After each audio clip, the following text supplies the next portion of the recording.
নবম ও দশম শ্রেণীর তথ্য ও যোগাযোগ প্রযুক্তি বইয়ের ষষ্ঠ অভিজ্ঞতা প্রোগ্রামিং। আজকে থাকছে ব্যবহারিক সমস্যা 12। তো 1 থেকে 11 পর্যন্ত ধারাবাহিকভাবে আপলোড দিয়েছি।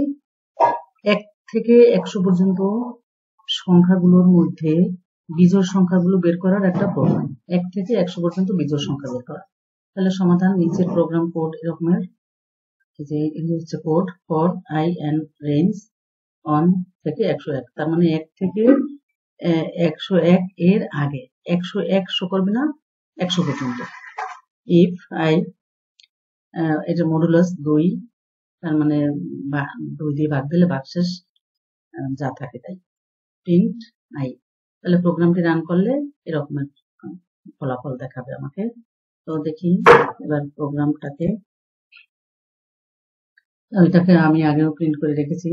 For i in range 101 if on modulus 2 print i. তাহলে এটাকে রান করি। এই যে রান করলে আমার 1 থেকে 100 পর্যন্ত সংখ্যাই দেখাচ্ছে। এই যে 1 3 5 7 9 11 13, একেবারে এই সংখ্যাগুলো কিন্তু আমাকে দেখাচ্ছে। তো এই হচ্ছে আমার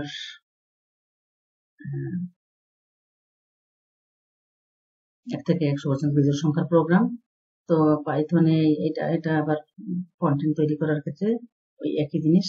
এই সংখ্যাটি 2 দিয়ে ভাগ করলে ভাগশেষ 0 না হয়, তাহলে প্রিন্ট, তখন সেই সংখ্যাটি প্রিন্ট হবে।